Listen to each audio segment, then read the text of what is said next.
दाहिने हाथ में ऊंचा बोलेंगे सभी लोग। ओम जन्ने नमः मंद देवस्ता कर्माणि कुदमान्या शंताते नमः मयि महासतत्रत्रवे शान्त्याः शान्ति देव हरि ओम एकदन्ताय विद्महे वक्रतुण्डाय धीमहि तन्नो दन्ति प्रचोदयात् हरि ओम गणपतिगाय च विद्महे तन्नो गौरी प्रचोदयात् हरि ओम सुताय च विद्महे वायुपुत्राय च धीमहि तन्नो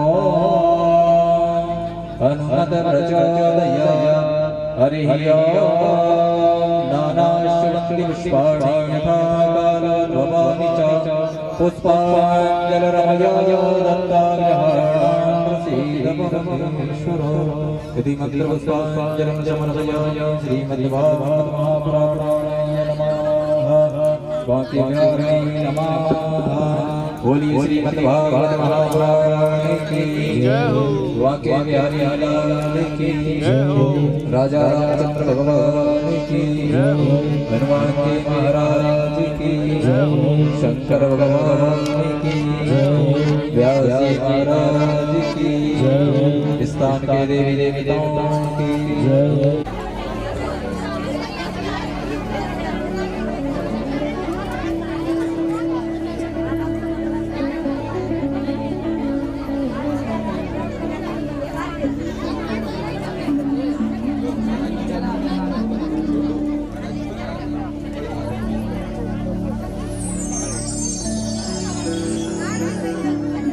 मैया और कथा तो पहले सुनिए ना, आप लोगों ने सुनिए ना? कितने लोगों ने सुनी? हाथ उठा के बताओ। अब नीचे कर लो, कुर्सी पे बैठ के कथा ना सुनो, बैठ जाएंगे। तो मेरे साथ गाइए और जिन्हें नहीं आते वो कोशिश करें, 7 दिन में सीखने की कोशिश करें।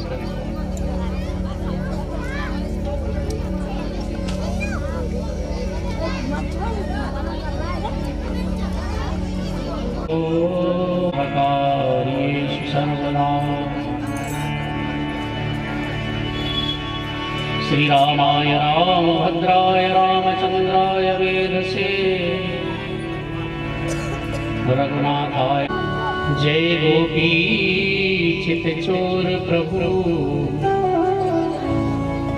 जय जय माखन चोर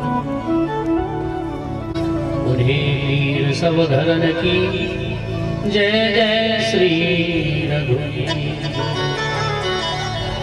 श्री राम कथा के दर्शन तुम भगति रास मत धीर आओ सुवासन लीज। बड़ा ही सौभाग्य का विषय आज हमारे यहाँ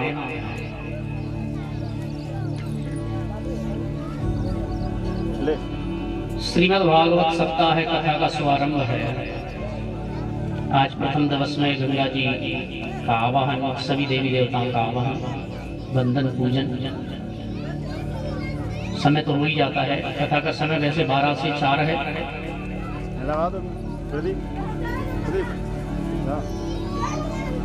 लेकिन आज थोड़ा विलंब से कथा हुई है। संत भगवान के चरणों में वंदन करते हुए, भाई सामवेद के धनी संगीत कलाकार बंधुओं को प्रणाम करते हुए आज की कथा का हम शुभारंभ करें। हमारे आज के यजमान, उनका समस्त ग्रामवासी, क्षेत्रवासी, जय श्री सीताराम।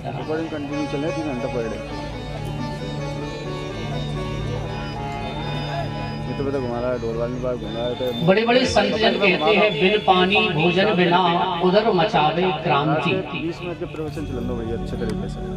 भोजन पानी शरीर को ना मिले तो पेट में क्रांति मचने लगती है, लड़ाई होने लगती है। तो आज वैसे ही मौका है हमारे जीवन में।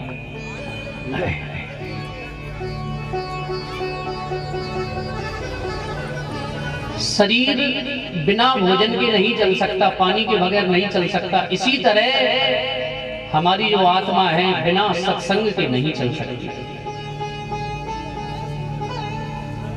बिन पानी भोजन बिना उदर मचावे क्रांति, बिना भजन सत्संग के मिले न मन को शांति।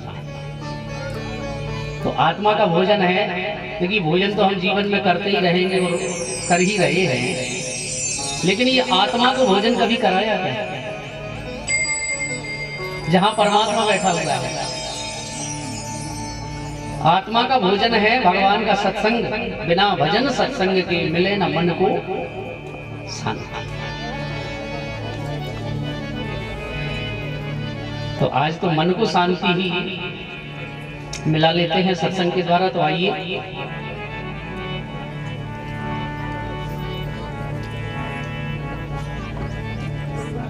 हमारे यजमान बने से जो आए हुए हैं यहाँ, जिनका बड़ा ही सुंदर भाव है, उनकी धर्मपत्नी, उनके बाल गोपाल, उनकी पुत्री, उनके पिताश्री, तो एक गांव से दूसरे गांव में आने में और वहां कोई कार्यक्रम करवाने में थोड़ी अव्यवस्था तो होती है, लेकिन धीरे धीरे सब सुधर जाती है। तो आइए सबसे पहले कथा सुनने से पहले, कहने से पहले मन को पवित्र करें, क्योंकि धन पवित्र सेवा किए, तन पवित्र सेवा किए, धन पवित्र कर दान, मन पवित्र हरि भजन ध्यान। शरीर पवित्र होता है सेवा करने से। सेवा का मतलब है hमारे यहाँ कोई भी अतिथि करवाओ, अगर व्यवस्था है बिठाने की तो बिठाओ, अतिथि सत्कार करो, माता पिता की सेवा करो, गुरुजनों की सेवा करो, संत ब्राह्मणों की सेवा करो। लेकिन कहेंगे महाराज सबते सेवक धर्म कठोरा। रामायण में तो ये लिखा है सबसे कठिन है सेवा करना। लोग कह तो देते हैं महाराज हम तो आपके सेवक हैं। सेवा करना बड़ा ही कठिन है, बड़ा ही दुर्लभ है। एक कथा ये भी आती है, गुरुजी थे, गुरुजी उनको सेवा करवाने का बड़ा शौक था। एक उनका शिष्य था, रात्रि में 9 बजे उसने गुरुजी के चरण दबाए। सोचने लगा गुरुजी जब सो जाएंगे चरण दबाते दबाते तब मैं भी जाके सो जाऊंगा। गुरुजी के चरण दबा रहा था कि रात्रि के 12 बज गए। थोड़ी सी गुरुजी की नींद लगी। चेला शिष्य ने सोचा कि अब शायद गुरुजी सो गए, अब हमें भी सो जाना चाहिए। सुबह 4 बजे जल्दी जागना। चेला जैसे ही गुरुजी के चरण दबाना बंद करता है और जाने के लिए तैयार हुआ, उसी समय गुरुजी ने कहा, अरे बेटा तुम कितने भाई हो? शिष्य ने मन में सोचा गुरुजी अभी सोए नहीं। बोले गुरुजी हम 3 भाई हैं। फिर चरण दबाने लगा। रात्रि के 2 बज गए। चरण दबाते दबाते गुरुजी सो गए होंगे, अब जाना चाहिए। 2 बजे जैसे ही गुरुजी की नींद लगी, उसने चरण दबाना बंद किया, जाने लगा। गुरुजी ने फिर कहा, बेटा तुम कितने भाई हो? उसने कहा गुरुजी अभी तो बताया था 3 ही भाई हैं हम। फिर दबाने लगा चरण। अभी गुरुजी ने आज्ञा नहीं दी है। रात्रि के 3 बज गए, चरण दबाता रहा। 3 बजे उसने सोचा अब थोड़ा विश्राम कर ले, 4 बजे तो जगना। और जैसे ही चरण दबाना बंद करके जाने लगा, गुरुजी ने फिर कहा, बोले बेटा तुम कितने भाई हो? यानी जो रात के 10 बजे जो प्रश्न था वही रात के 3 बजे प्रश्न हो रहा है, कितने भाई हो? तो उसने गुस्से में कह दिया, गुरुजी 2। गुरुजी ने पूछा कि अभी तो तुम कह रहे थे कि 3 भाई हैं। बोले गुरुजी अगर ऐसे पाँव में दबाता रहा तो एक भाई तो मर ही जाएगा, 2 ही बचे ना, इसलिए मैंने एक पहले से कम करके बता दिया। तो ऐसी सेवा भी खतरनाक। कुछ लोग बड़े शौकीन हो, चरण दबाते ही जाएं, चेला का ख्याल ही ना रखें। तो आइए तन पवित्र सेवा किए, धन पवित्र कर दान, मन पवित्र हरि भजन सो होत त्रिविध कल्याण। तो मन ही हमारा मंदिर है। मन रूपी मंदिर में जब तक झाड़ू नहीं लगाओगे राम नाम रूपी, कृष्ण नाम रूपी, तब तक ये मन पवित्र नहीं होगा। तो आइए मेरे साथ एक बार आप बड़े ही श्रद्धा भाव से धीमी धीमी ताली बजाते हुए भगवान नाम संकीर्तन, इसके बाद कथा।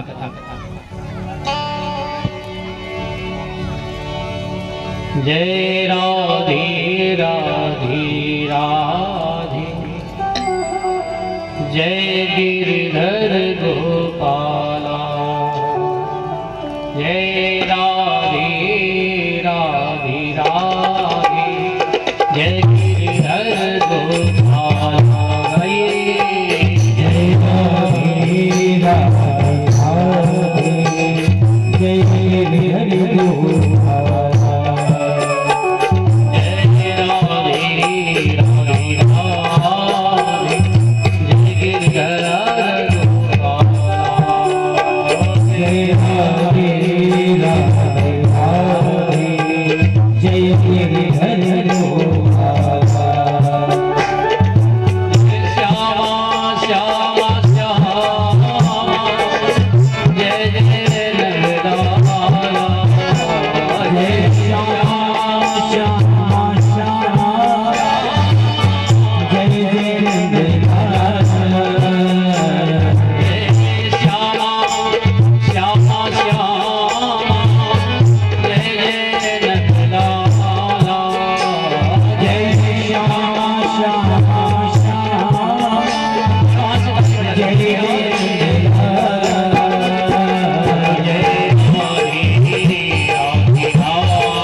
जय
आज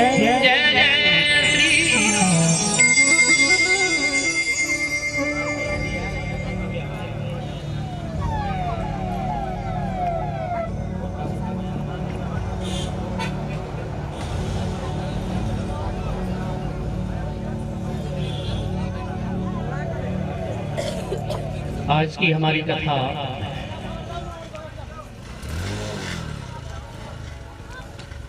श्रीमद्भागवत ज्ञान यज्ञ का प्रथम दिवस है और आज की कथा है भागवत महात्म्य। सबसे पहले दिन भागवत महात्म्य की कथा श्रवण की जाती है। अब आप लोग सोच रहे होंगे महाराज जी ये महात्म्य क्या है,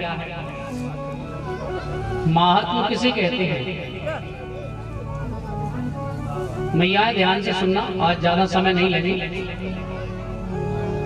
थोड़े में ही आप लोग श्रवण करें। महात्म्य का मतलब होता है भागवत सुनने का क्या महत्व है, भागवत क्यों सुननी चाहिए, भागवत सुनने से फल की प्राप्ति क्या होती है, भागवत जो श्रवण कर लेता है उसे कौन सा फल प्राप्त होता है।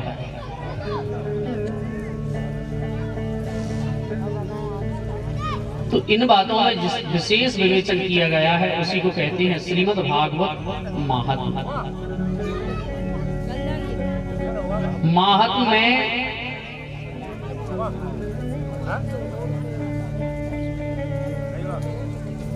बड़े बड़े संतजन वर्णन करते हैं कि पद्म पुराण से लिया गया है। भागवत महात्म्य पद्म पुराण की बड़ी सुंदर कथा है कि एक समय की बात है,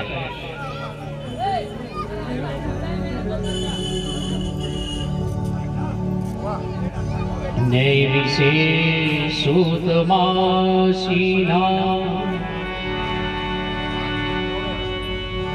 नैमी सारण्य क्षेत्र ऐसा पावन क्षेत्र है जहां 88,000 संतजन विराजमान हैं।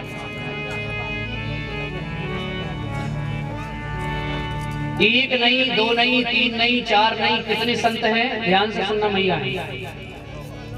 आप लोगों की इसलिए चिंता रहती है कि आप लोगों को कथा, ये भागवत की कथा बड़ी गहन है, गूढ़ है।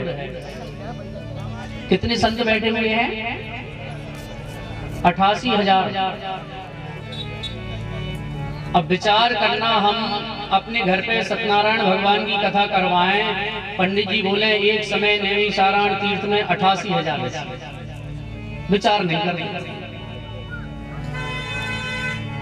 इस पांडाल में 500 व्यक्ति बैठ जाएं तो ये पांडाल भर जाएगा, लेकिन जिस जगह 88,000 ऋषि बैठे होंगे वो जगह कितनी पावन होगी, कितनी बड़ी जगह है। ध्यान दें।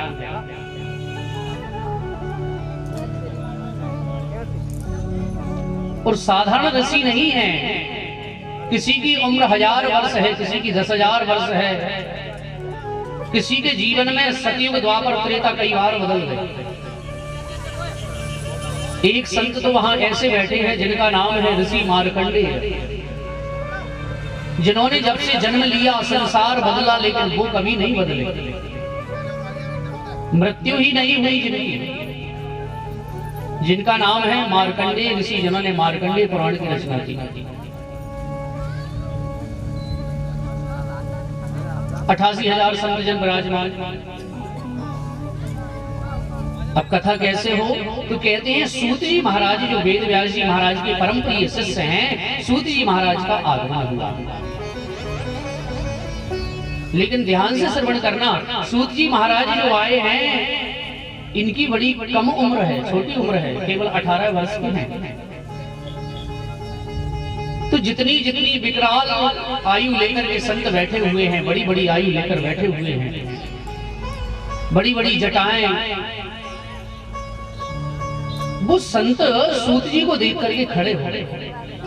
अब ध्यान देना, कोई छोटा सा बालक 18 वर्ष का आए और बड़े बड़े बुजुर्ग 80 साल के बुजुर्ग खड़े हो जाएं तो संकोच की बात है। सूत जी ने कहा कि महाराज आप लंबी लंबी उम्र है, मेरे दादा परदादा जैसे आप लगो, आप मुझे देखकर ये खड़े हो गए, वो भी हाथ जोड़ के मुझे प्रणाम कर रहे। बड़ी शंका की बात। महाराज ये मेरी समझ में नहीं आया।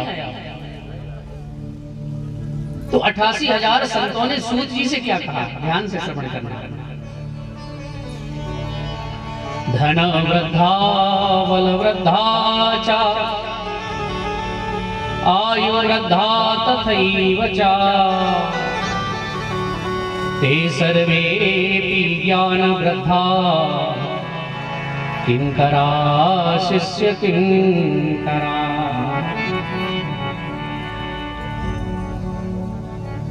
बड़ा सुंदर श्लोक भागवत में वर्णन आया है। धन वृद्धा, धन वृद्धा मतलब कोई धन में बड़ा होता है उसे लोग बड़ा आदमी कहते हैं। बल वृद्धा कोई बल में बड़ा होता है, किसी में ताकत ज्यादा होती है, लोग उसे बड़ा कहते हैं। धन वृद्धा बल वृद्धा च आयु वृद्धा, किसी की उम्र ज्यादा होती है वो बड़ा होता है। लेकिन इन सब में बड़ा कौन है? ते सर्वे, इन सब में कौन बड़ा है? ज्ञान वृद्धा, जिसके अंदर ज्ञान है। सूर्य के समान, करोड़ों सूर्य के समान आपके हृदय में ज्ञान भरा है, इसलिए हम उस ज्ञान को प्रणाम कर रहे हैं। महाराज आप सबसे बड़े हैं, हम आपको प्रणाम नहीं कर रहे हैं। हम यहाँ बैठे हैं, आप लोग प्रणाम करते हैं तो हमारी ये मूर्खता है कि हम समझे कि आप हमको प्रणाम कर रहे हैं। हाड़ मास से बने पुतले को प्रणाम नहीं किया जाता है, प्रणाम उसके गुणों को, उसके ज्ञान को किया जाता है, उसके ज्ञान को प्रणाम किया जाता है, उसके साधारण शरीर को प्रणाम नहीं किया जाता। यहाँ बैठकर अगर हम चाहें कि नहीं नहीं आप लोग हमारी बात सुनने आए हैं, हमारी कथा सुनने आए हैं। कई लोग कहते हैं किसकी कथा है? बोले फलाने पंडित जी की कथा है। करवा कौन रहा है? किसकी कथा है? बोले हमारे यजमान फलाने फलाने साहब करवा रहे हैं। ध्यान देना, ना तो किसी पंडित जी की कथा होती है ना किसी यजमान की कथा होती है। कथा तो भगवान की होती है। भगवान हम सबके हैं, हम और आप सबके भगवान हैं।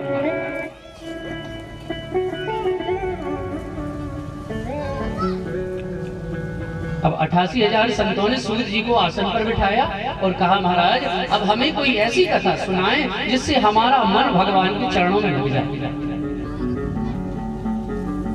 हम लोग तो कोई बड़ा साधु संत आ जाए तो उसके चरणों में गिर पड़ते हैं और मांगते क्या है? महाराज हमारी खेती कैसे चले, हमारी दुकान कैसे चले, महाराज मेरे बेटे का विवाह कैसे हो, महाराज मेरी बेटी का विवाह है, महाराज मेरे घर में धन कैसे आए।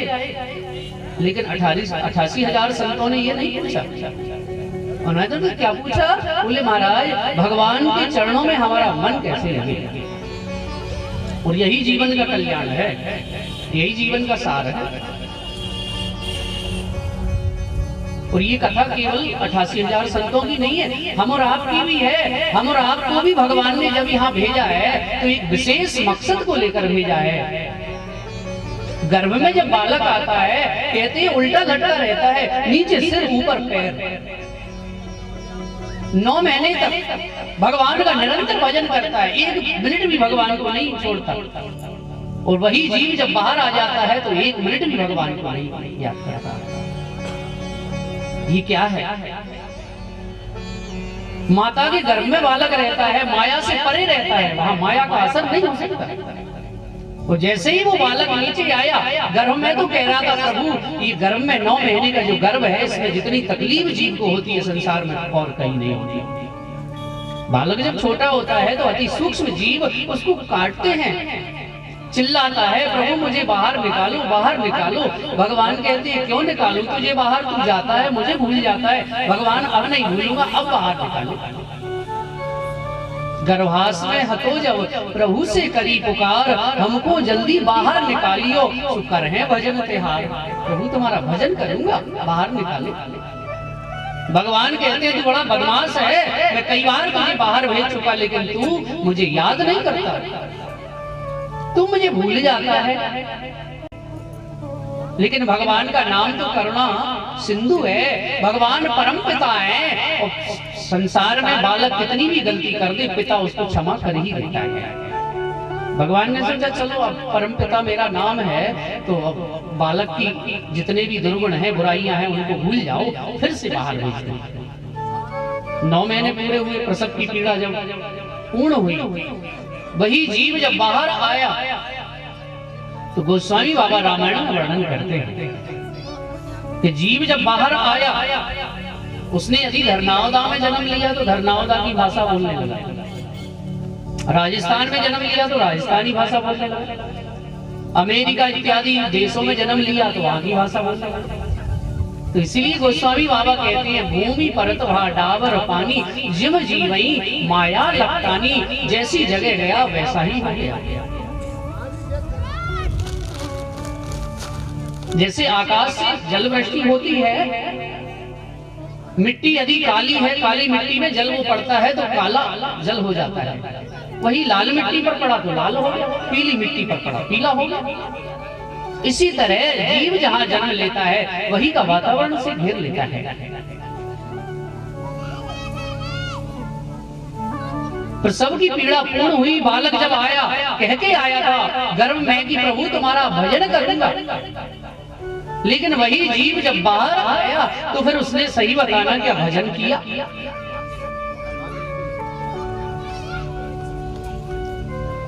भजन तो भूल गया, भगवान को भूल गया, कहने लगा कहां से आया कहां को जाना, कहां है बंदे तेरा ठिकाना।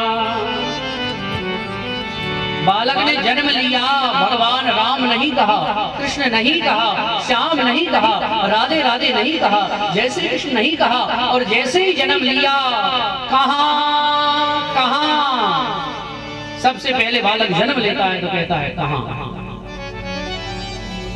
माता ने हाथ पकड़ा, गोदी में लिया, बेटा कहीं नहीं, तू मेरा बेटा। तो जो मन भगवान से जुड़ा हुआ था वो माता जी के चरणों में लग गया।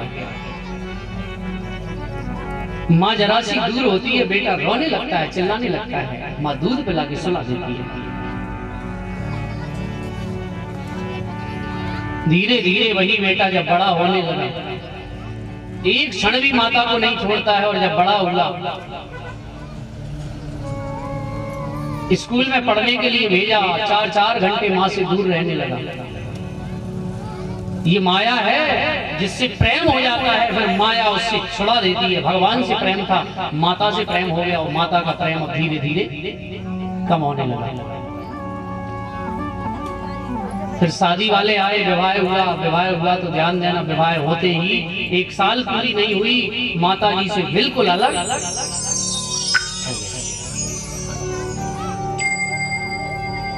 अभी जो प्रेम माँ से करता था वो पत्नी से करता था, पत्नी जैसा कहती सो करता।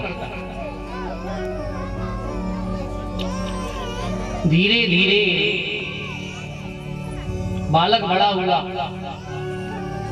तो सूत जी महाराज यही तो कहते हैं कि हे 88,000 ऋषियों, यही हाल हम और आपका है।